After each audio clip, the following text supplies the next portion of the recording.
Sir, we are live now. I request your permission to start with the session, sir. Please, Karthik, go ahead. Thank you, sir.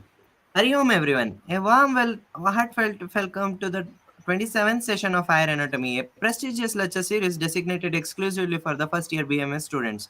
We are delighted to have you all here today. But before we embark on this enlightening journey, let me take a moment to introduce you to Jignasa, a pan India platform driven by the student community of Bharata within the Ayush fraternity. Our motto is simple yet powerful: learn Ayush to practice Ayush. We strive to empower Ayush students from campuses to communities, bridging the gap between students, policymakers, and administrative authorities. Jignasa serves as a unifying force connecting every aspect of Ayush, including students, academicians, practitioners, scientists, industrialists, and hospitals, all under one inclusive umbrella. We firmly believe in thinking globally while acting locally, working tirelessly over the past 2 decades to strengthen the Ayush education system and instill confidence among Ayush students. To achieve our goals, Jignasa has undertaken various impactful initiatives across the country, ranging from grassroots to international platforms.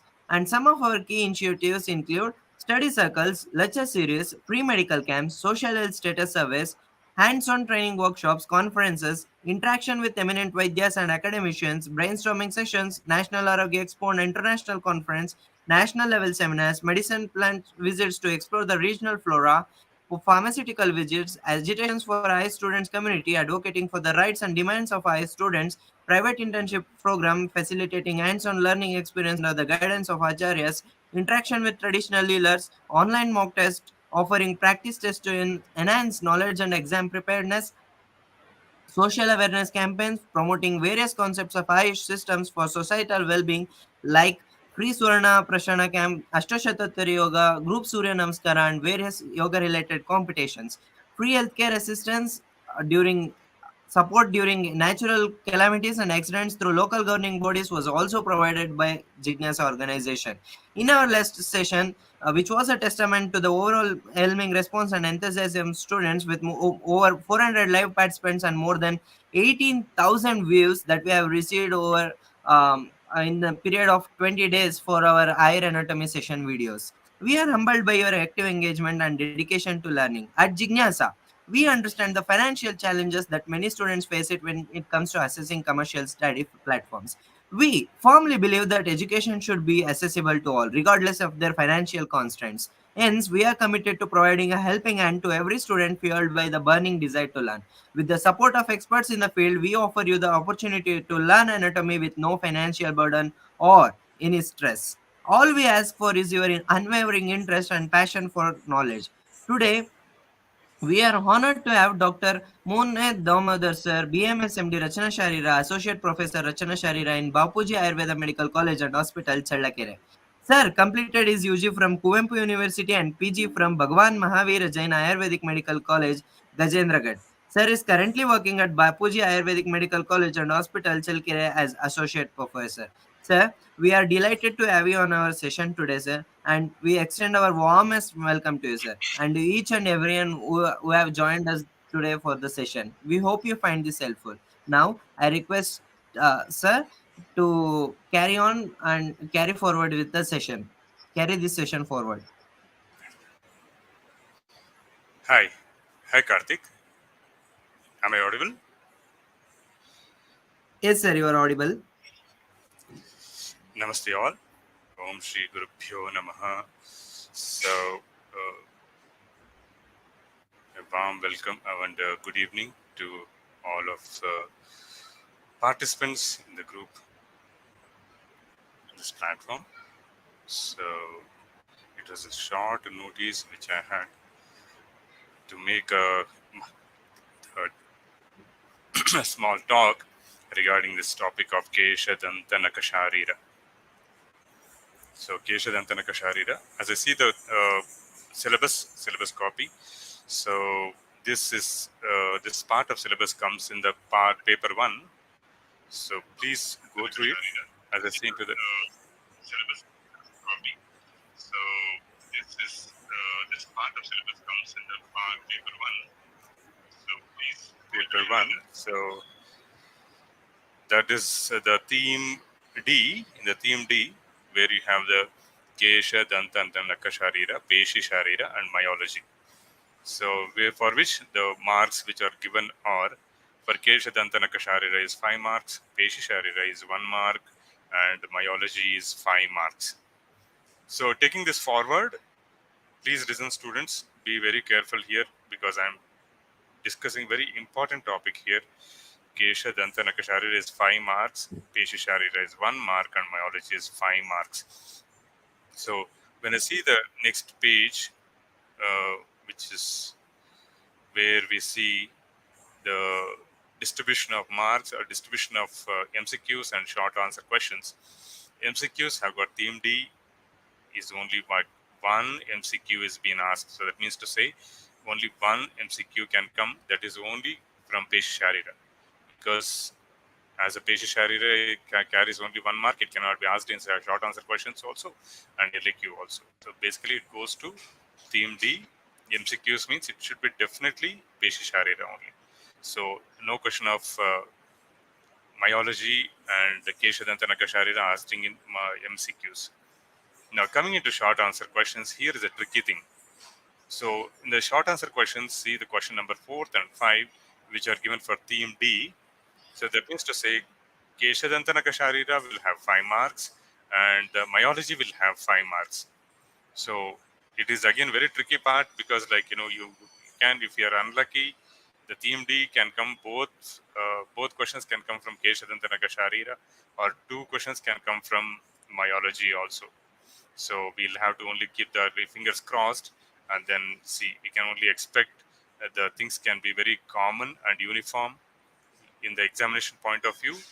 It should be fair enough to say 1 question from Kesha, Danta, Nakha Sharira and 1 question from myology to give a uniform balance to the question paper. That should be the theme, but you never know. We can never say that, which is nothing is in our hands. So because in the basic studies, we usually do not give so much of importance in the appendages of skin, which are like like hair and the nails, so which you don't give so much of importance in the academic parts. So but then once it is added, definitely is carrying 5 marks, so that forms a very important syllabus to be covered. So which I thought once Karthik got in touch with me and said about this, I thought definitely it should be helpful for your students to have a little knowledge also.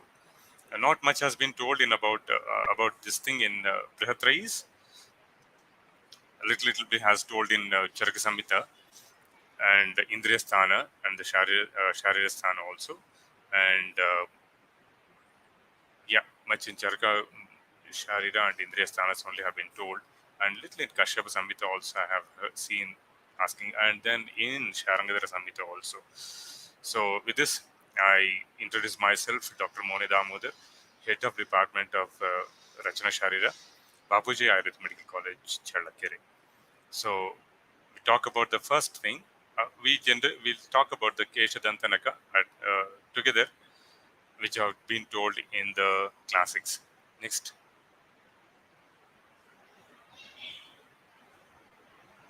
So introduction to the Kesha, Danta, and Nakha. Kapha Pittam Malam Keshu Prasvedo Nakaromacha Netra Vit Tvakshucha Sneho Dhatunam Kramasho Malaha. So it has been told, I mean, these things are seen as the in the form of Rasadhatu, Raktadhatu, Mamsadhatu, uh, Meda, Asti, and Majja. So these are seen as a malas. So Kapha is in the form of Jala, which symbolizes the Rasadhatu. Ranjaka Pitta symbolizes the Rakta Dhatu. Karna Kitta, the ceruminous gland secretions and the mucus in the nasa, it can be told as the mala of Mamsa. Sweda can be taken as Meda. Nakha and Roma are taken as Asti, Malas, and Netra Mala to the Majja. So this is the shloka or the reference which is coming from Sharangadhara Samhita, Prathama Khanda, 5th chapter, 15th shloka. Next, please. And here in Sharangadhara, he also explains about the Upadhatus. Upadhatus, so as is told, Stanyam Rajascha Narina Kale Bhavati Gachati.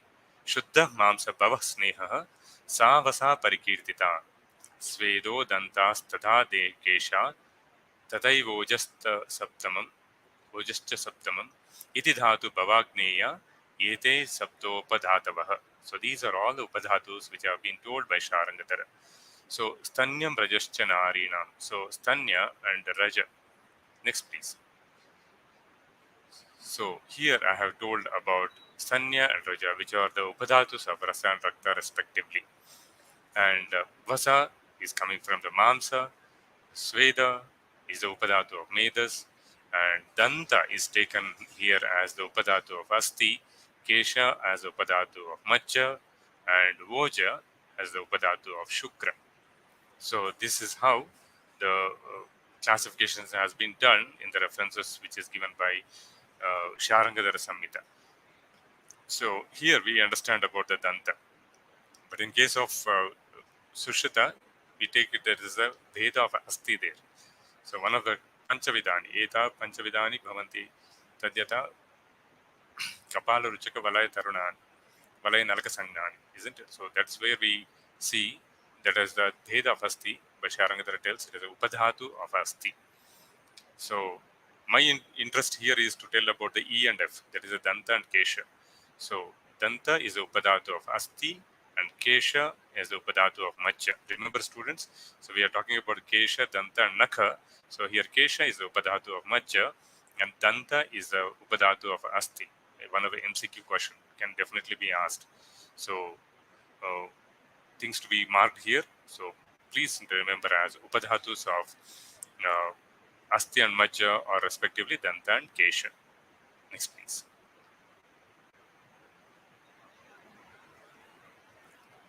So next I talk about the Panchamahabhautikatva of Kesha, Danta and Nakha all together at a time. So as you see, as I told you, Danta and Kesha are the Upadhatus of Asti and Macha. So Upadhatu of Asti is the most of Prithvi and Vayu dominance. So Danta has got Prithvi. It has got more. It is made up of solid enamel and dentin, isn't it? So it is like it's a combination of hydroxyapatite and the calcium carbonates all put together. So it is such a solid thing. So it has got a lot of inside. So Prithvi and the cavity inside it, the canal which is formed, is called is the dominance of Vayu. So straight away we can take it as Prithvi and Vayu for Danta.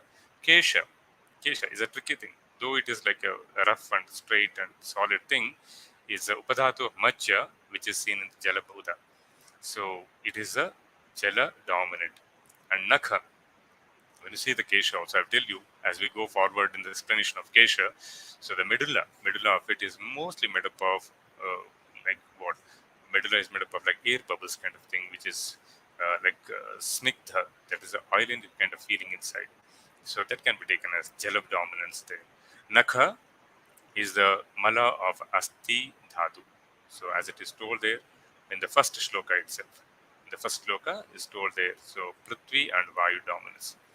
So that is the dominance of Panchamahabhautika. Panchamahabhautikatva of Kesha, Danta and Nakha. And now we talk about the Swabhava of Kesha, Danta and Nakha. As you see in the Shadbhavas, in the Garbhodpatagarbhavas, like Matruja, Pitruja, Atmaja, Rasaja, Sattvaja, and Satmeja. So where do they belong to? Kesha, Danta, and Nakha. All the three comes from Pitruja only. So these three are all the masculine in nature. So that's why these are all three are Pitruja Bhavas. Kesha, Smashru, Nakha, Loma, Dantasti, Sirasnayudhamanyaha, Shukram Cheti Pitrujanisha. So this is the shloka which is come from Charaka Sharira. Third shloka, third chapter, seventh shloka. Same, more or less the same reference is being told by Sushruta also. So there's a reason we have the Danta, Nakha, and Kesha are considered as a Pitruja Bhavas. So these are the general things about the Kesha, Danta, and Nakha. So basically, these things can be asked as an individual thing only in the examination point of view. So these 4 slides, whatever has told till now, these can be used for your MCQ purposes. if it is asked. So I definitely feel it should be asked for. It will be asked for SAQ only, because individual thing is only asked as a 5 marks. So concentrate as a one subject, either Kesha or Danta or Nakha only.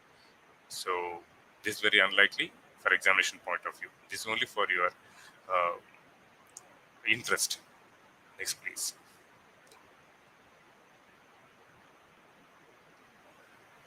Now I talk about the Kesha, where the important part of the Sharira, very, very important. So this is the properties of Kesha, which has been like Ekaikaja Mridavo Alpaha, Snigdaha, Subaddhamulaha, Krishnaha, Kesha Prashasyante. So that kind of Kesha is taken as the superior. Which one? Ekaikaja. It should be separate. It should not be united. It should not be like sticky. So it should be individual hair should be separate from each other. Mridavo, soft. Mridavolpaha. Mridavolpaha, these are soft and shiny. And snigdaha. Snigdaha is oily. I mean, very soft and shiny in nature. Snigdaha. Subaddhamulaha is a deep rooted and strong rooted. So it should be so strong. So that has got a very deep rootedness. Krishna, Krishna, black coloredness. So these four are important properties of swastha kesha, or the healthy kesha. One is ekaika, individual, mrudavalpa, which is soft, snigdaha, which is oily and shiny, and supaddhamulaha, which is deep rooted. So all these four are very important. Next, now we talk about the Arishta Lakshanas. How? No. Come back.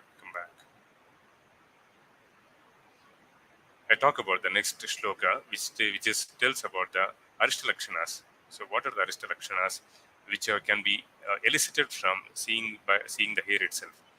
Tasya chet keshaloma nyaya nyayam yamanani prajjarin न चेत vedayet yustam parasuriti vidyat. So if it is not separated from if it, the kesha are separating and it is easy to pull them out, then it is not a healthy sign. Praluchayerein, na chet vedayet yustam parasuriti vidyat. So parasuriti, this is considered as the Arishta Lakshana. Next.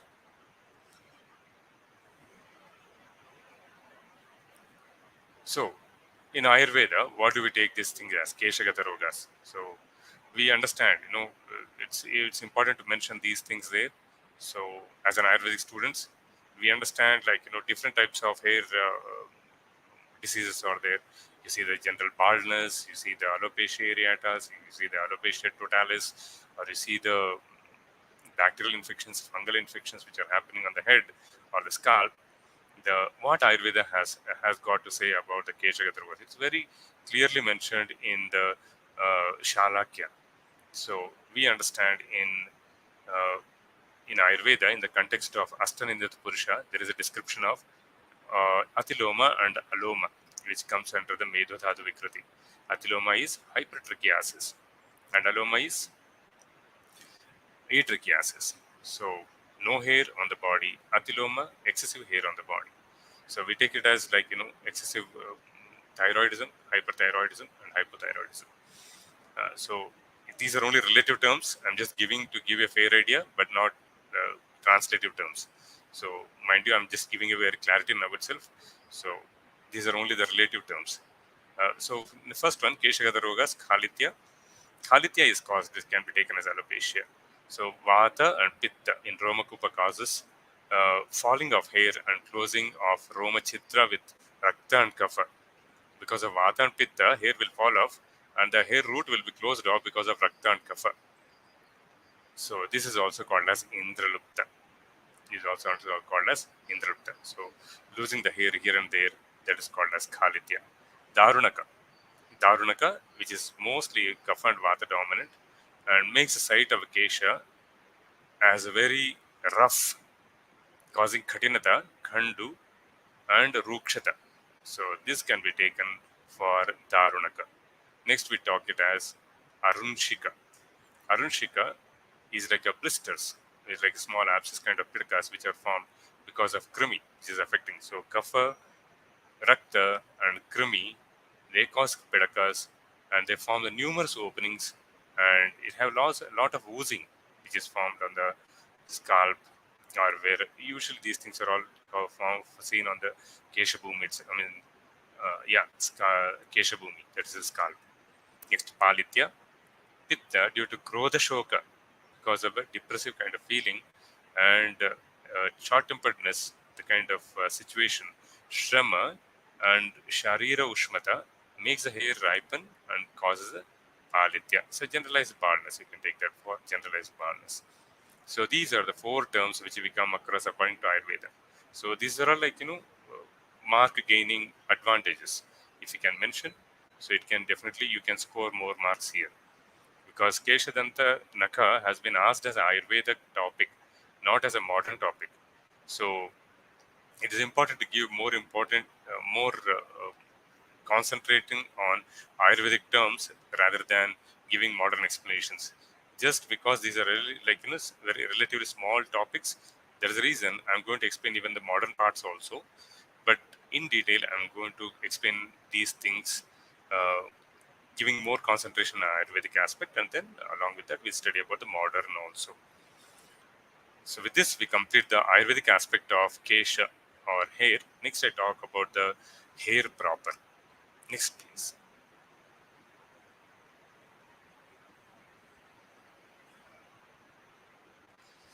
Hair.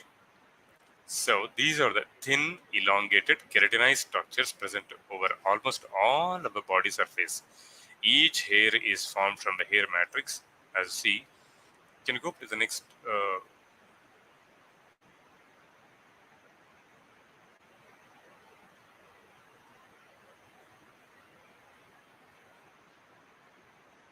Okay, let me see. Go ahead with this. So I'll give the picture of the hair follicle in the next slide. So these are the thin, elongated, keratinized structures present all over the body, or almost all surface of the body surface. Each hair is formed from hair matrix, a region of epidermal cells which is seen at the base of the hair follicle. The hair follicles are derived from the invagination of epidermal epithelium. So you have to understand, though it is going deep into the dermis, it is still is an invagination of epidermis into the dermis. So the hair follicles are invaginated deep into the dermis. So it is coming from the epidermal epithelium only. It can be asked. You can definitely mention a hair as epidermal origin. Hair is found everywhere in the body excepting on the palms, soles, lips, glans penis, in the males, clitoris and labia minora in case of females. Presence of hair is a characteristic feature of all mammals. Humans are relatively hairless, with only the scalp, face, pubis, and the axilla being densely haired. For this reason, anthropologists have referred humans to as naked animals. Primary function of the hair is being protection. Next point, next slide.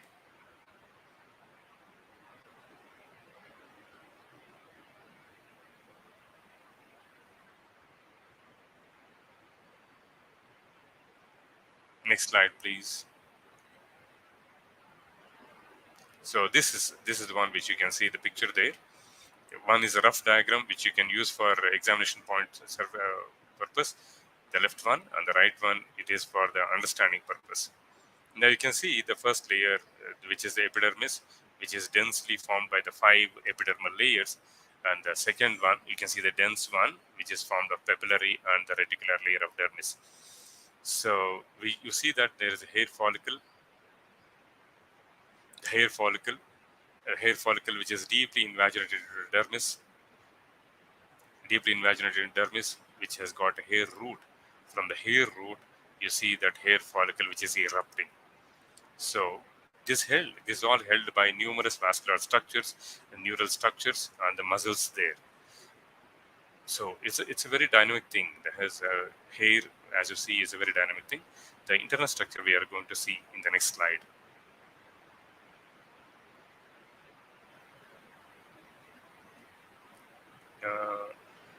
Did we go further? Come come back. Here it is. So structure of hair. So it consists of 3 layers as seen in the cross section. From inside to outside.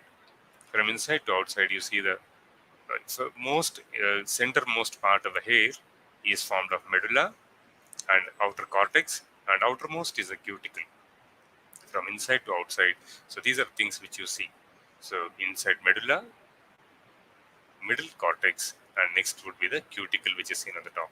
So medulla consists basically moderately keratinized and loosely arranged cells. These are all separated by mainly air spaces, as I told you, air bubbles. Air spaces are the air cells, as I say. Second one is the cortex. It consists of heavily keratinized and compactly grouped cells. Medulla is much more lighter and loosely arranged, but cortex is compactly arranged keratinized cells. So medulla is also keratinized. Cortex is also keratinized. But the only difference, cortex is it's more compact than medulla. Outermost cuticle consists of single layer of cell with serrate edges. So the one which you see on the top of the hair on the outer surface, it is a layer of cells with serrate edges, as see like seesaw. So serrate edges, it provides a scaly appearance under microscope. That is the cuticle, the outermost layer of the hair. Next slide, please. So the coverings of the hair. So over the cuticle, what are the things which you see from inside to outside? Hair is surrounded by 3 sheaths. So the first one is inner root sheath. Inner root sheath. So that is over the cuticle. Over the cortex, you see the inner root sheath, and over that we'll see the external root sheath. And last one is the connective tissue, which is coming from the dermis. So the internal root sheath completely surrounds the initial part of a shaft. Its cells degenerates usually and disappear above sebaceous glands. You see that from the hair follicles above, you see the cells of these inner root sheath, they usually disappear in the mature hair. The external root sheath is continuous with epidermal cells, and near the surface it shows all the layers of epidermis. So the external root sheath is continuous with the epidermal cells, and near the surface of it, it shows all the layers of epidermis. So that's starting from the stratum basale till the corneum. So you can see the layers of epidermis, and which resemble to the layers of epidermis. You cannot label them as strata there. So you can only say the layers of epidermis forming the external root sheath. And the last one, the connective tissue sheath, is derived from the dermis, the outermost layer. So that is coming from the deep dermal papilla. So that arises from the dermal sheath. Next cover. Next slide.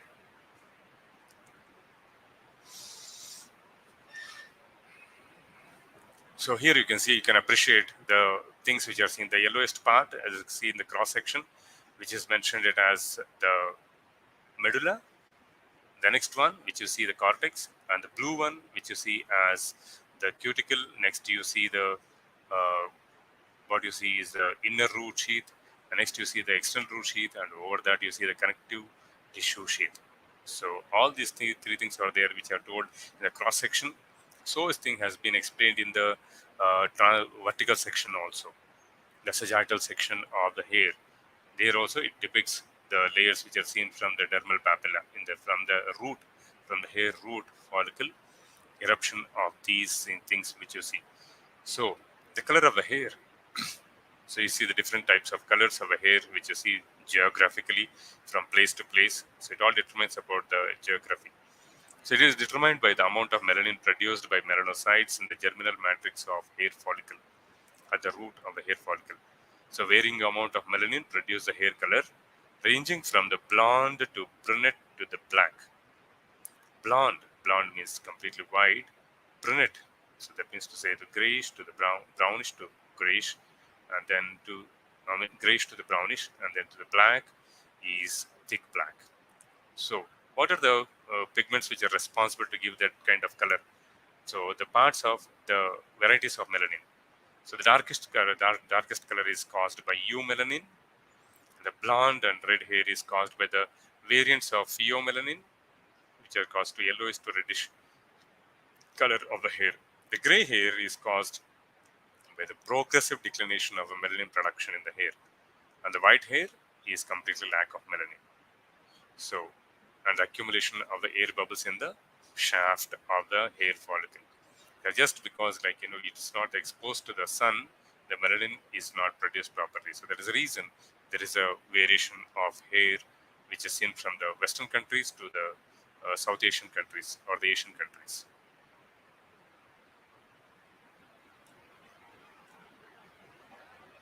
The type of hair of the body, as you talked about, the hair is seen present all over the body, isn't it? So it's very, very important here to mention in the examination the types of hair which are seen inside. So please, my dear students, get well versed with these three types of hair which are seen here. So the lanugo, the angora or the terminal, and the definitive or vellus. So what is lanugo? Lanugo is fine silky hair which covers the fetus in the intrauterine life. So which develops during the third trimester of development and usually is not evident on the baby's body at the birth until unless it is a premature baby. So lanugo is seen only on the fetus itself. So by the completion of a full term, usually it is disappeared until unless it is premature. Next, angora. Angora or terminal hair. So these are the scalp hair. So these are the long hair which are visible to the naked eye. These are the long, coarse, and pigmented hair. They grow continuously in length. So these are mostly seen in scalp hair, face of a male, axillary and pubic regions, eyebrows, and eyelashes. So these are the most dominant place. The hair which are long and coarse and pigmented. So these are called as angora or terminal types of hair.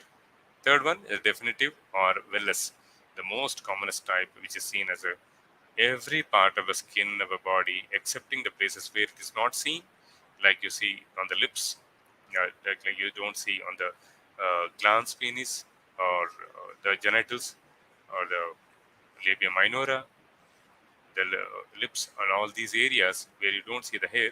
And there is irrespective of, excepting those areas, you see these hair on all parts of the body grow to a certain length and cease to grow. These are short, fine, and usually unpigmented. So these are called as vellus hair or definitive hair. Next, please. Clinical anatomy. So growth and fall, which are generalized. On the left side, which I have told as a generalized thing, the growth and fall of the hair. In a healthy person, hair grows at the rate of 1 mm in 3 days, and the lifespan varies from 3 to 4 months in the eyelashes to 3 to 4 years in the scalp. So I repeat once again, on the eyelashes, a healthy hair, the lifespan is 3 to 4 months, and on the scalp, it is 3 to 4 years. So which is very unusual during the present day life. Each hair lost is replaced by new hair that grows from bulb of hair and pushes the old hair out. So this is a generalized explanation about the hair growth. The baldness results when hair are lost and not replaced by new hair again.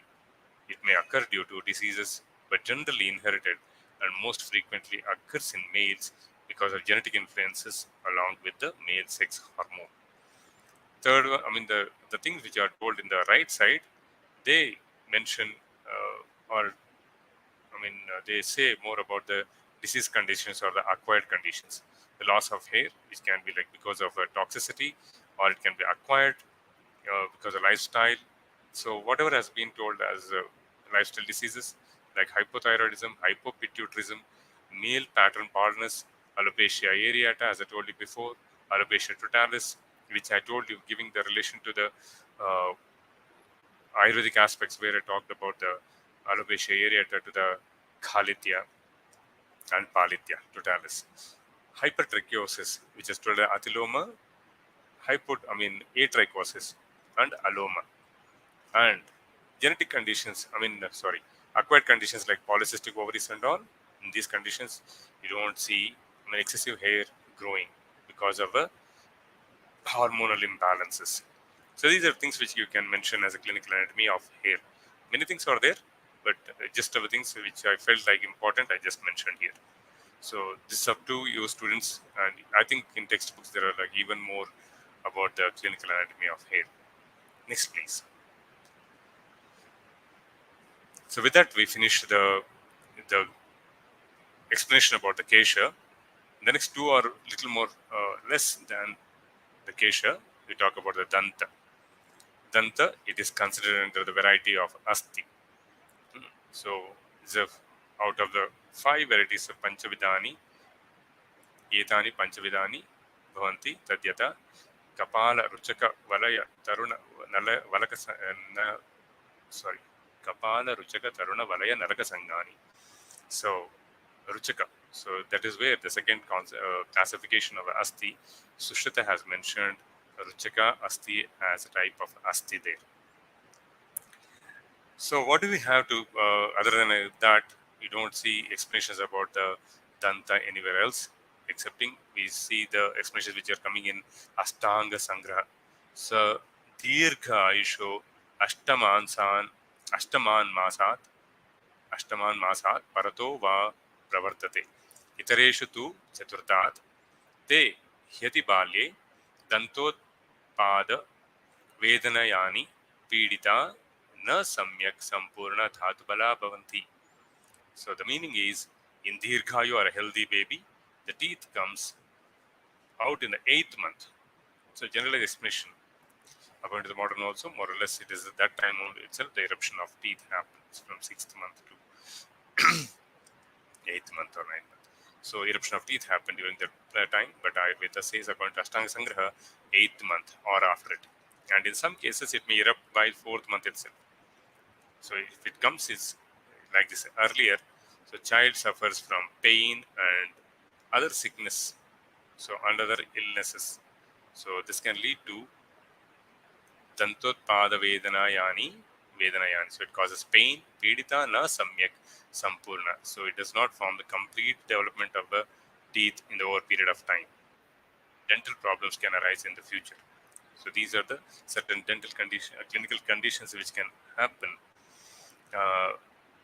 if in case the teeth are not erupting in proper time. Next, please.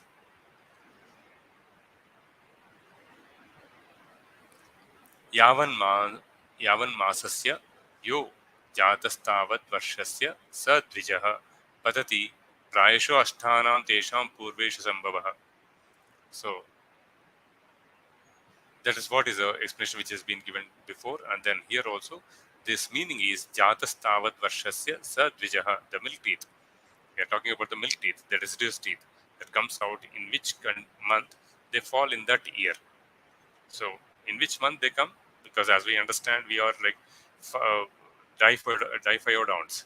So diphyodonts, we have two times which are erupting in the body, in the maxilla and the mandibles. There are like polyphyodonts where we see the teeth keep coming again and again in there during their routine of the life. So humans are diphyodonts. So that's the reason we have two types of teeth which are coming. One is the milk teeth or the deciduous teeth and the permanent teeth. So the milk teeth, when they are erupting in whichever month they are arising, that numbered year they are going to lose the deciduous teeth, giving the way for permanent tooth to erupt. The healthy teeth are big and thin, oily, snigdha, shuklavarna, ghana, and samaprishtata. So that is what is the healthy teeth refers to. It should be like big and thin, snigdha, that is to be oily or like moist. Shuklavarna, it should be fair like white color. Ghana should be strong, and samaprishtata, it should not be cracked, it should not be broken. So that should be the surface of a teeth. So that defines the health of a healthy teeth. Tasya chedantaha parikirnaha shveta jata sharkaraha syuh parasuriti vidyat. So this is told in Indriyasthana. As I told you, in whatever Arishta Lakshanas are told here, Indriyasthana only has explains about that. So Charaka Indriyasthana has told about the Kesha also is what we studied, like in the Kesha. In the here also we study as uh, the teeth, which are like excessive lipta and excessive white in color, and forming the uh, crackles over the danta, or which form the plaques over the teeth. This is called the Arishta Lakshana. So, coming to the clinical condition, in the Mukharogas, we get to see Sushruta mentioning in the Uttara Tantra, he mentions about the 8 Dantarogas. Okay. Not necessary to remember all the names of them. So just remember, I just told only the numbers only. So just remember that as 8 Dantarogas has been mentioned there, whereas Vagbhata and Sharangadhara mentioned it as 10 in number. Next, please. So next we talk about the tooth proper. So tooth is the hardest and chemically the most stable tissues in the body. So listen carefully, friends. Tooth is the hardest and chemically the most stable tissues in the body. These are selectively preserved after death, and it may be fossilized. Hence, teeth are very helpful in medical legal practices for identification of otherwise unrecognizable bodies.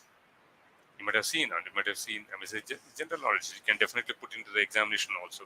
You can write in your answers because you have to express yourself in the examination, friends. So it is not about the theories, whatever is studied in the textbooks. No, these are the things which are very, very important to mention. So, in the medical legal practices in the forensic medicine, teeth forms an important evidence in recognizing the individual. So, unrecognizable dead bodies also can be recognized the individuality. So, these provide by far the best data to study the evolutionary changes and the relationship between ontogeny and phylogeny. You understand what is ontogeny?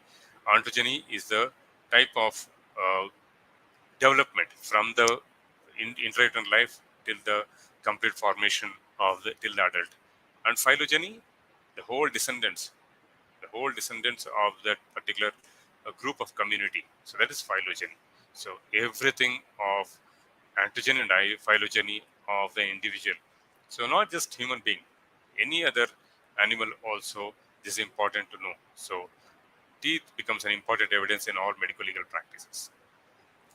Teeth or dentists or accessory digestive organs located in the sockets of alveolar process of mandibular in the lower jaw and maxilla in the upper jaw. Next slide, please.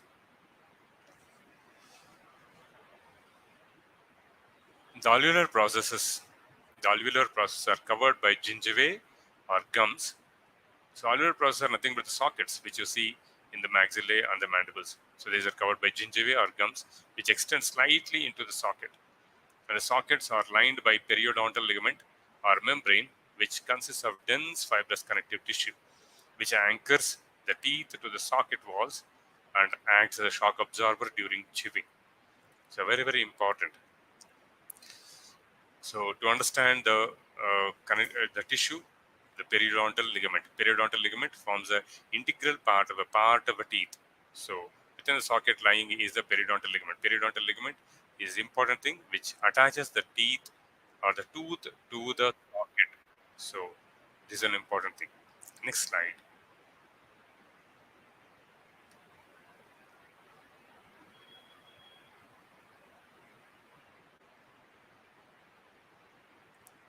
Now you see in this picture the parts of the teeth which are seen from inside to outside. So as you see, the structures you see from inside to outside. The most inside thing you see the canal, the most inside the canal, that's called a root canal, or where the pulp cavity is also forms a root canal. The apex of the root canal is the pulp cavity, and then you have the root canal. Okay, so which contains the blood vessels, that is arteries and veins, and you have the nerves and the lymphatics. All the four things are seen within the root canal, and the pulp cavity. So next to that, you will have what is called as the dentin. You see the dentin. So dentin is the second thing, and over that will be the enamel. So below the gums, below the gingiva, inside the socket, it is attached to the alveolar process of periodontal ligament by cementum. You'll see the cementum, a white line that you can see between the dentin and the periodontal ligament. That is a cementum, and from cementum to the socket will be called as periodontal ligament. So that is like that you see like segments that you see there. That is called periodontal ligament. So from outside to inside, friends, enamel, dentin, pulp cavity. These are the things which are see, but within the socket or the cementum and the periodontal ligament. And finally, the last one, the apical foramen. The apical foramen, which contains the blood vessels, nerves, and the lymphatics. So, in the next slide, I'm going to explain the three parts. You please see to the left of it. Please see to the left of it. I mentioned about the crown, root, and neck.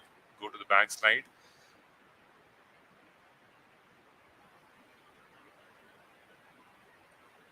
On the left side, you see the crown, neck, and the root. Remember very carefully and understand what is crown. The crown is the one which is seen exposed outside, is called as crown, and the neck is the one which is holding from the crown to the root. So that is a junction. The neck and the root is the one which is firmly deep rooted inside.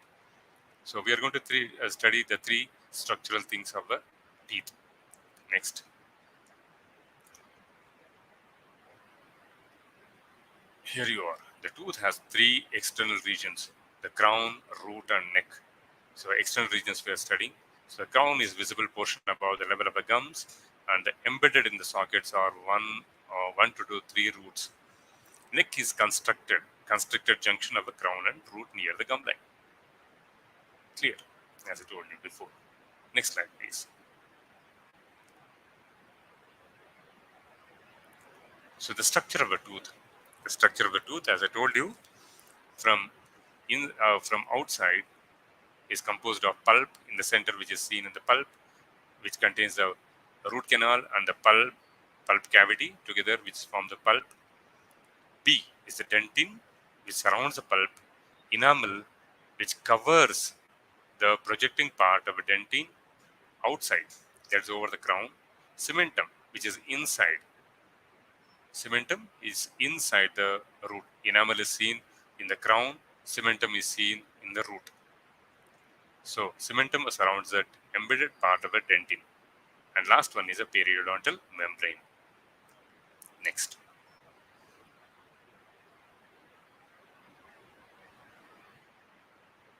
The pulp, it is a loose fibrous connective tissue containing blood vessels, nerves, and lymphatics, as I told you. So the the root canal and the pulp cavity. As I told you, it contains the blood vessels, nerves, and the lymphatics, all of which enter the pulp cavity through the apical foramen deep inside. It is covered by a layer of tall and columnar cells, which are known as odontoblasts, which are capable of replacing the dentin in any time of life. So that is a pulp. So the root canal and the pulp cavity, they constitute the pulp. Next, the dentin. It is a calcified material containing spiral tubules radiating from the pulp cavity. Each tubule is occupied by protoplasmic processes from one of the odontoblasts. The calcium and the organic matter are in the same proportion as in bone. It forms a majority of tooth, consisting of calcified connective tissue that gives the tooth basic shape and the rigidity. It is harder than bone because of higher content of hydroxyapatite. So apart from having calcium and calcium deposits there, it has got a strong hydroxyapatite which binds the cells together, which is formed by odontoblasts.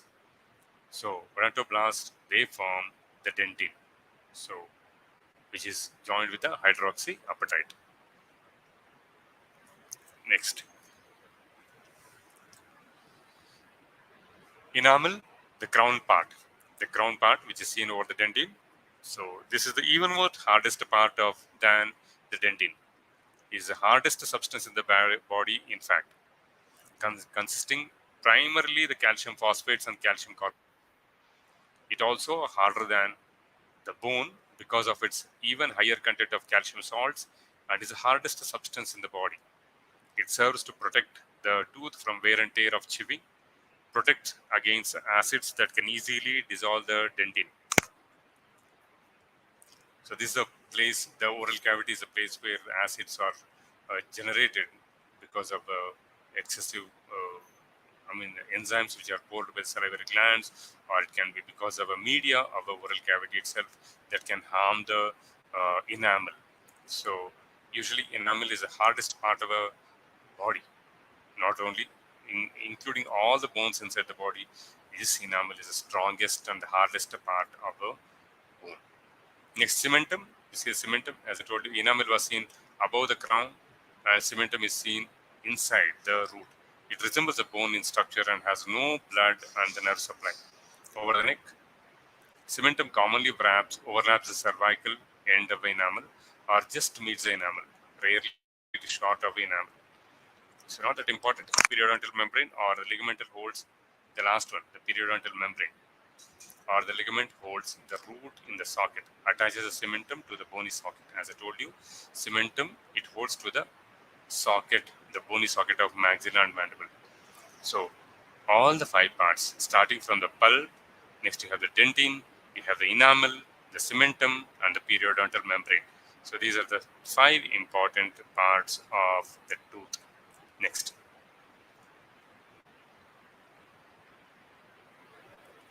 Now, this is the most familiar thing which I think every one of you know, that the forms and function of tooth. So as a dental formula is seen, the first one, incisors are two in number. The main purpose of it is cutting teeth, as these things are used for cutting because they are like chisel-like.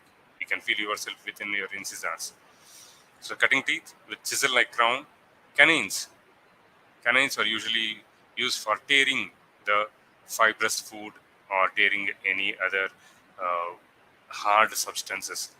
Holding and tearing teeth. So these are also called as holding and tearing teeth. These are conical and these have got rugged crowns. The premolars has two cusps and hence they are called as bicuspid tooth.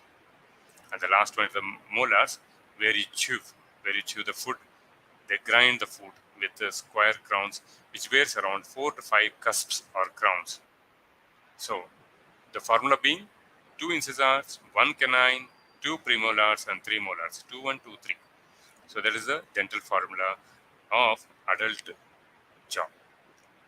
Next. So here's a picture which shows, as I told you, the incisors are like chisel-like and they're usually for use for cutting. The canines, these are like pointed and they're used for tearing. And then premolars usually have 2 cusps only. Max can have 3, but then 2 is commonest thing, which has got 2 roots. And then the molars, which will have 4 to 5 cusps. So you see there, incisors they cut the food, canines they tear the food, premolars crush and grind the food, and molars they grind the food. So this is how you see in the oral cavity. Next, please.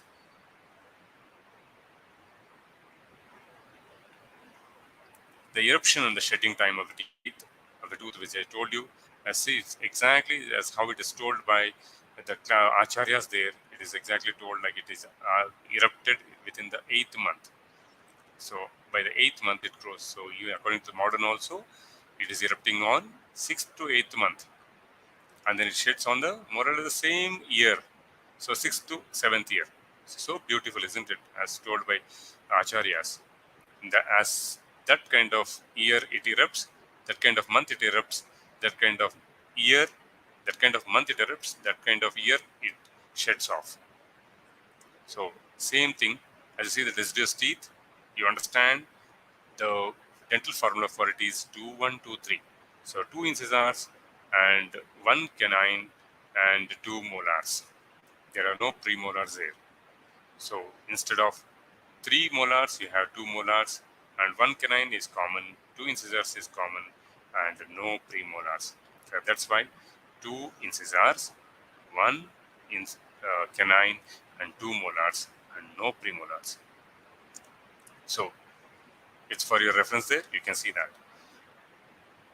So by the end of 24th month or the second year, all the milk tooth would have come, and all of them will shed off usually by 12th year.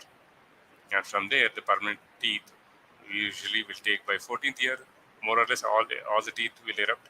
Very rarely, the third molar takes time. It takes around like 6 to 7 years to grow completely. So you can see that 17 to 25 years, the third molar, which you call it as wisdom tooth. Because sometimes it can cause a problem like impaction. So sometimes it can, because of shorter jaw, it can be a little painful, which is also called as wisdom tooth. I'm going to talk about it in the clinical anatomy again. Next. So the blood and nerve supply, very, very important. The blood supply to the maxilla, the upper jaw, they are formed from the branches of maxillary artery, and the lower jaw is also formed by the maxillary artery itself. So maxillary artery, which are seen as a part of the internal carotid artery. So these are the branches which are coming from the maxillary artery. Next one, the nerve supply. Nerve supply to this are coming from upper jaw will have coming from the maxillary nerve. You have to understand the maxillary nerve and the mandibular nerve. So these are two important things. Upper teeth are supplied by alveolar nerves. So superior alveolar nerve. So depending upon the place, from posterior to anterior, they are formed by posterior superior alveolar, middle superior alveolar, and anterior superior alveolar, which are all the branches of maxillary nerve. And lower teeth are formed from the inferior alveolar nerve, which is a branch of mandibular nerve. So that's about all the two nerves, the maxillary and the alveolar nerve. Both of them are the branches of trigeminal nerve. Next, clinical anatomy of tooth.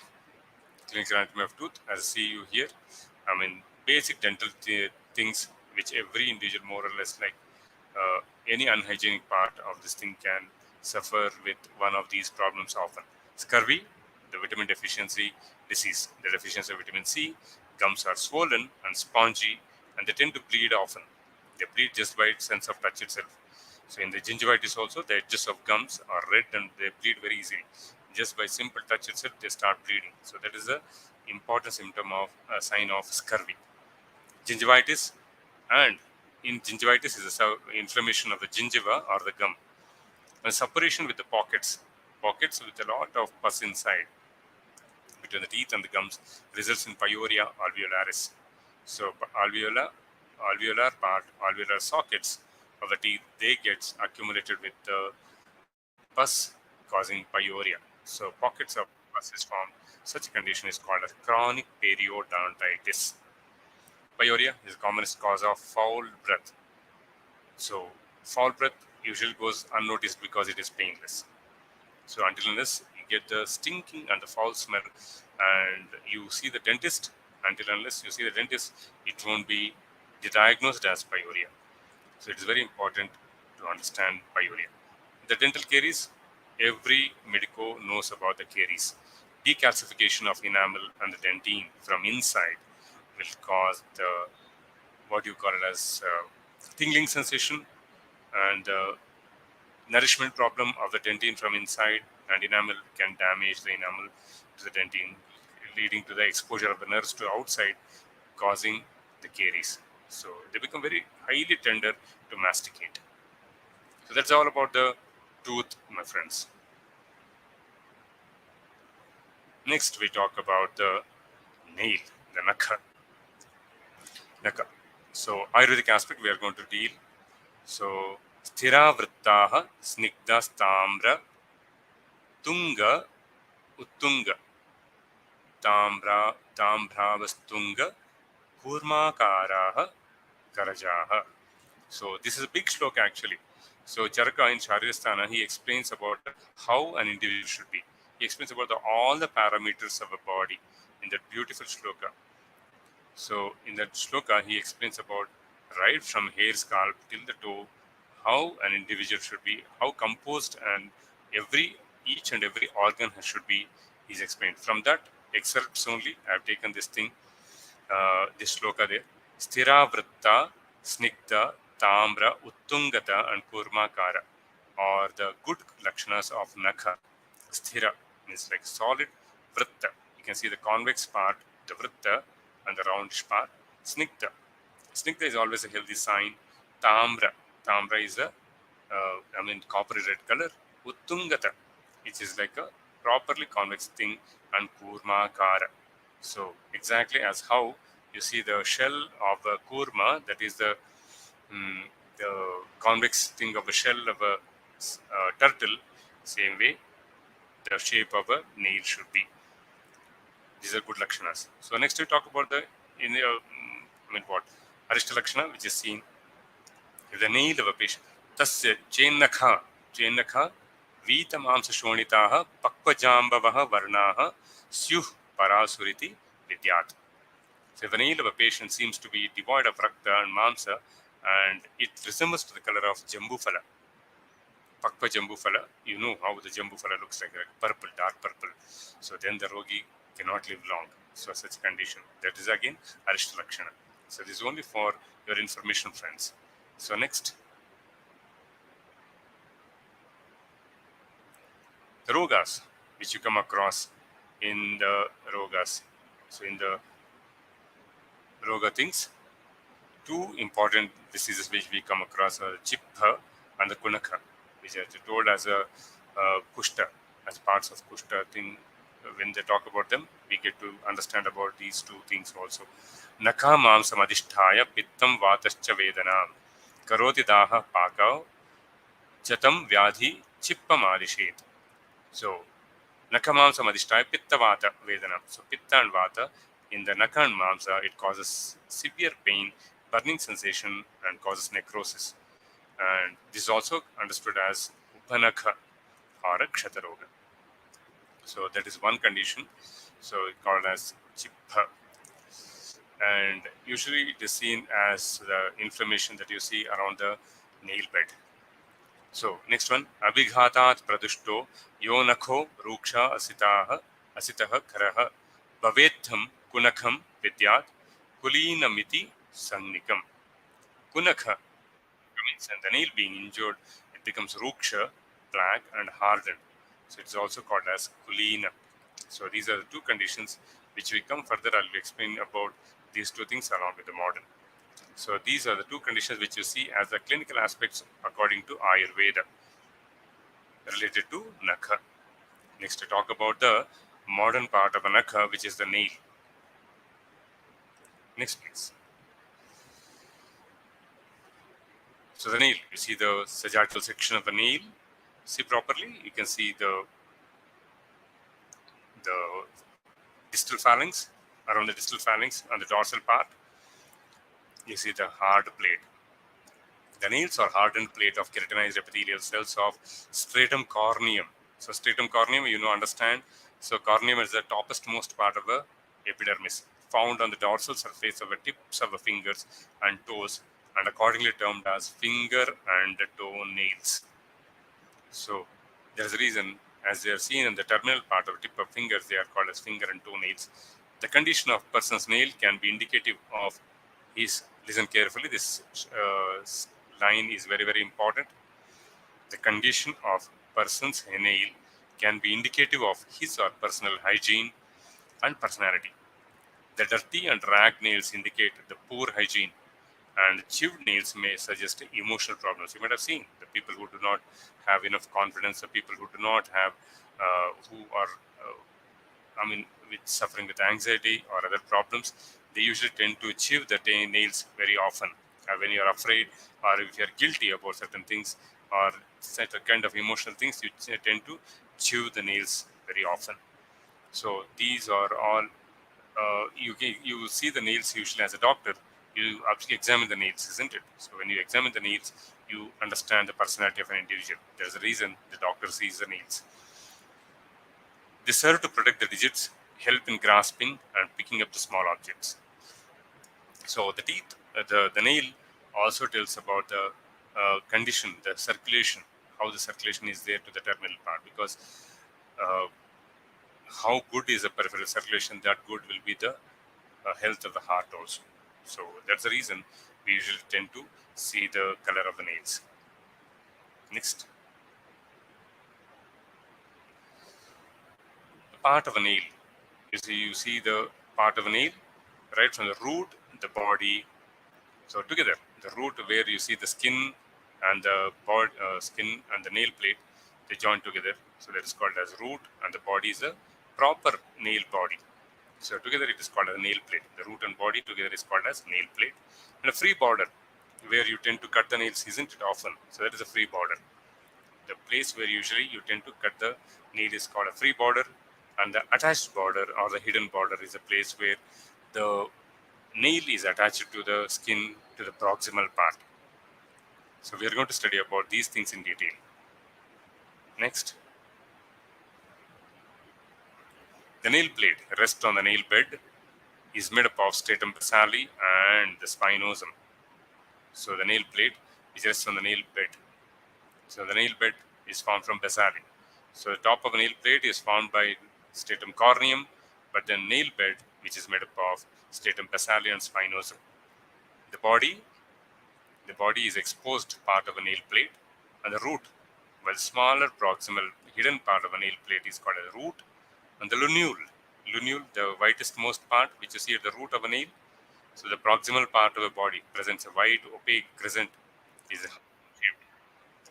That's called lunule. So it is usually avascular.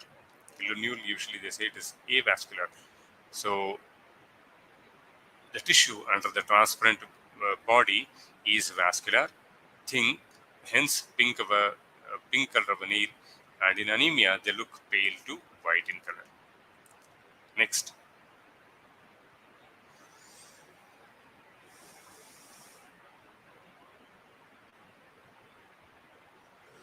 so part of a nail in the same thing, the skin folds. Listen carefully. The skin folds means the sides of a body, sides of a nail body, which is overlapped by the sides, is called as skin folds, and the nail groove, the furrow between the skin folds, is called as nail groove. The free border is the distal part, the distalmost part where you tend to cut the nail, isn't it? So where the place where you cut the nail is called as free border. So this is attached to the skin down by hyponychium. So very important. Underline that word, hyponychium. The place where the free border of a nail is attached to the underneath skin is called hyponychium. And eponychium, it refers to the proximal attached border of a nail plate to the skin. So the place where the root of a lunule is there, no? So that is called as eponychium. So hyponychium, eponychium. So eponychium is proximal, hyponychium is distal. The nail bed is below the eponychium. The nail bed, the beneath the root and lunule is thick, and it is called a germinal matrix. The rest of a nail plate, the part of the skin which is seen below the nail plate is called as sterile matrix. Listen carefully. The skin below the nail plate is called as sterile matrix. Under the root, it is called as germinal matrix. So the nail apparatus consists of the nail plate proper, that is the body and the body and the root put together is called nail plate. The nail folds, which are seen on the lateral sides of a nail. The nail matrix, which forms the germinal and the sterile matrix. The nail bed, that is eponychium, and the hyponychium. All together, they form what is called as nail apparatus. The fingernails grow at an average of about 1 mm per week. Listen carefully. It grows at an average rate of 1 mm per week, whereas the toenails grow much slower than the upper limbs. So it takes around 3 to 4 months for the whole nail to grow generally. Next, the clinical anatomy. Very, very important. So every examiner will be keen to see the clinical anatomy. So of the nail proper, if it is asked. The examination of a nail, which forms a clinical important base as it provides a clue of underlying disease. So as I told you in the initial part of explanation itself, while telling about Chippa and Kunaka, So these are conditions against certain things which can be understood. Koilonychia. First one, koilonychia, is a commonest thing where you see a central depression of nail. Sorry, I could not produce the pictures, so I'm sure like you put in the you can check in the Googles simultaneously. That can help you to understand much better. Koilonychia, I should have my mistake. I should have produced the pictures. Koilonychia is a central depression of a nail with lateral elevation, producing a concave curvature. So, as you see, is as I told you, it should be like a convex. If it is like concave, it is usually associated with the iron deficiency anemia. So, koilonychia related to the anemia. Clubbing. Clubbing is the commonest thing which is seen as a common thing around the chronic diseases. So, starts with the lung abscesses, bronchiectasis, osteomyelitis, and skin issues, the psoriasis. You see the what leprosy. In all these conditions, there is clubbing. The hypertrophy of nail bed. So, causing the convexity of a nail plate in the chronic suppurative diseases like lung abscess, bronchiectasis, and osteomyelitis, etc. Anonychia, congenital absence of a nail is seen, and paronychia, inflammation of the paronychium. Paronychium, which is the lateral skin folds where the uh, lateral skin folds where you see the deep furrows in nail furrows. So that part of a nail, the lateral margins of a nail is called a paronychium. Distal end is called as hyponychium, proximal end is called as eponychium, and the lateral part is called as paronychium. If there is an inflammation at this area, it is called a paronychia. It produces redness, swelling, and tenderness of the lateral and proximal nail folds. Pus usually often accumulates under the cuticle here, so which is commonest around the youth, which is seen paronychia. Next. So that's it, my friends. So this is all about the uh, explanation regarding the, to my knowledge, about the Kesha, Danta, and Nakha Sharira in common. So small topic, but definitive questions expected from this topic. So cannot be neglected. So to my extent of knowledge, I have to thank two people here. First thing, the faculty of SDM College, Bangalore, who have written the beautiful textbook of Sharir Rachana. I'm not in, I can endorse that book to you people. Beautiful book. I have taken excerpts from that book only to teach you people today. And second thing, from the Sharir Rachana textbook and modern textbooks of Gray's Anatomy and General Anatomy, which are coming with Shaukat Qazi. From there and all, I have taken some excerpts for the modern technology. And the other textbook which I took was from Elements of Sharir Rachana. So it comes from Chaukamba. So from that also, I have taken certain topics. So this is what precisely is about the Kesha Danta Nakha Sharira, my friends. I'm trying to answer your Uh, question. thank you, sir. Thank you. Shall we head for the question and answer session, sir? If they are, yeah, sure. Yes, sir.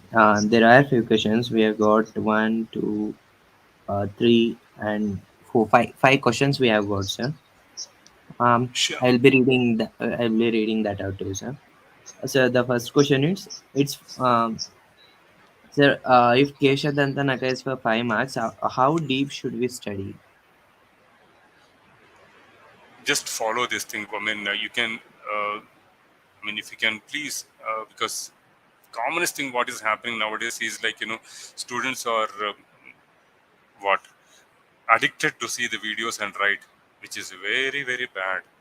Because until unless you present in the papers, you see from the, you take from the textbooks and keep taking from your teacher's notes, that is the best way to understand the subject. Whatever I have told here is a more than enough. If you can present it properly as how I am presented here, that should be enough to secure that 5 marks, because not more than 3 pages you can write the short answer questions. So you can definitely mention to that area. So mentioning the pictures is very important. That is the reason I mentioned. I tried my best to get the rough diagrams, so that I want to show, like, in a simplest way, how you can express your knowledge of anatomy to outside. So half of the page you can draw the diagram precisely. Don't waste time. You have hardly 4 to 5 minutes or 6 minutes maximum to answer these short answer questions.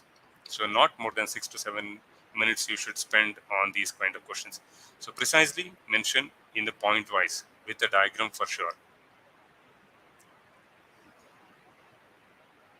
Did I answer the question?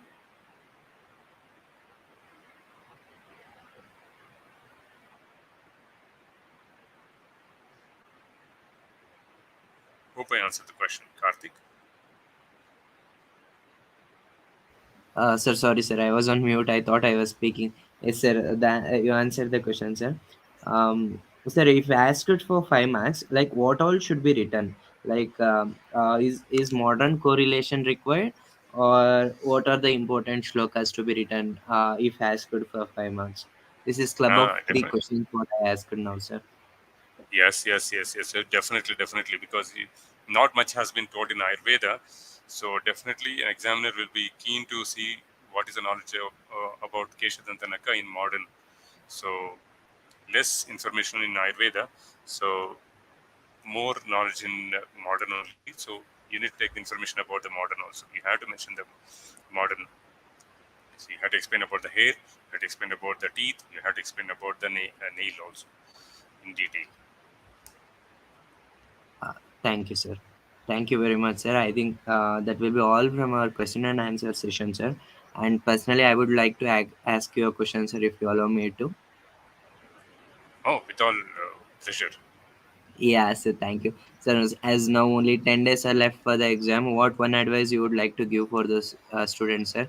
And we would like you to wish the best for them, sir.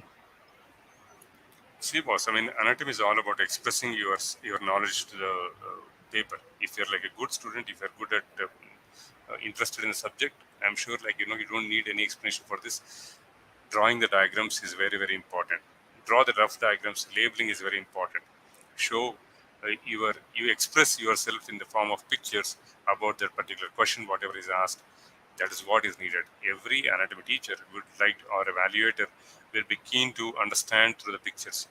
That is the first important thing. Second thing, how you need to prepare is point wise. Anatomy is not about the writing the paragraphs. Never do that, because you are going to lose a lot of time writing the paragraphs. Anatomy is a lot of information, so precisely mention them through the flow charts or the hyphens or the arrow marks. Precisely, if you can mention that much, that should be enough. So more knowledge you can present in the short span of time in the big number of pages. So keep writing again and again. Make points only. Just make points and keep reading them again and again so that you do not forget them. So, for example, if it is asked for 5 marks, so break the question, make into four subheadings or 4 to 5 subheadings, and then elaborate them. So that should be enough to fill the 5 pages. Thank you, sir. Thank you again for And such beautiful yeah, insights, sir. and very, I wish all the very best for all my dear students around Karnataka and India. All the very best for you, all of you. God bless you. May Lord Dhanvantari grace be upon all of you. And give your best. Don't be stressed, because this is a beautiful time. Don't be stressed. This is a beautiful time of expressing yourself. So do not get stressed. The more you get stressed, the less you can express. So it's all Thank, vice versa. So the more you are like studious, the more you work hard during this period of time, stress will be less. It's like you'll be keen or you'll be scratching to write in your examinations. So all the very best, my dear friends and students. God bless you all. thank you so much, sir. That's really humble of you to say all those things and give us such a wonderful session and beautiful thoughts, insights, and tips and everything related to exams, sir. On behalf of my whole team at Jignasa and personally, I would like to extend my our warmest gratitude to towards you, sir, and warmest thanks to you, sir, for agreeing on such a short notice, sir, because we called you, I think, just 2 days before I called you. and you happily agreed for doing a session. And despite the technical glitches we faced, and the time constraints happened, you delivered a session on such a short notice, because preparing a PPT and delivering a lecture isn't an easy thing, as we see it, as we present it in the session. There's so much work that goes behind it. There's so much preparation that goes behind it. So we are extremely grateful to you for that, sir, and thanks for being a part of our journey in our idea of helping the first year ongoing exam students, to help them prepare the anatomy and all the subjects in a better way. That what we planned in April, and we are executing in almost from June 23rd, and it will be running up to 19th of July. So we are happy that you agreed to be part of this journey, and for guiding and supporting us through this journey, sir.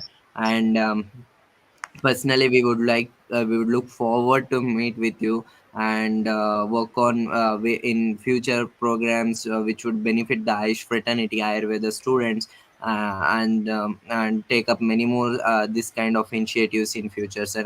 And one thing in the end that I would like to mention personally, in future I would like to have your slang and the way you talk and present, sir. I would like to copy that. Big I thing, I Karthik. I was flattered, sir. Really? Oh, it means a lot to me. It's all like you long for the science. You long for the science. I mean, anything for the science. You really made me emotional, boss. Anyways, okay. On this platform, I would definitely. It would be like wrong of me not mentioning the names of Mr. Karthik and other candidate. I don't know Shibu, who sir. has communicated. Shibu. Yeah. Okay. So very thankful for both of you. I mean, who have given me an opportunity to present myself on this platform, and given the time constraint, it was not a big thing. I mean, anything for the science. I've been like longing for the science for the more than 3 decades now. So anything for the students of Ayush. Ayurveda should take over here. I mean, the blood, it pushes We for the badly students to want it, sir. Ayurveda needs this kind of students, and your kind of dynamism, if it is like is there for a long time, it will definitely will prevail. Ayurveda should go with spirituality, and it goes with a lot of discipline. So that is where we differ from the other sciences. Until unless it is inculcated within the self, we do not enjoy the best of Ayurveda. So Ayurveda is more about like self first. Anyways, there is a big pravachan which is going. Let me not go in detail about it. On this platform, I would thank one and all our team of Jignasa and all the team members who have worked for uh, chaining up or linking up this event of series, the lecture series about the anatomy, and for the wellness of the students. Because many of the colleges, I heard like they did not complete the syllabus also in time. The best part of this time in the syllabus copy is giving a blueprint. So it is like you can definitely try your lucks, because for every theme you can generate like 3 to 4 questions, and then you can prepare for them. Keep writing again and again. So 80% chances you can easily pass off. So passing is not important there, because in this kind of blueprint you can aram se pass off. Make four questions for each theme. I'm sure you can aram se pass with a good marks or secure very distinctive marks. God bless you all. Thank you very much.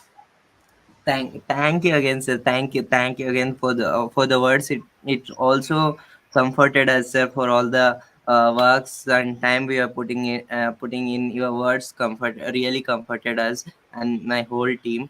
Thanks for that, those words, sir. Now I request your permission to end the broadcast, sir. Thank you, buddy. Thank you. God bless you all. Thank you, sir.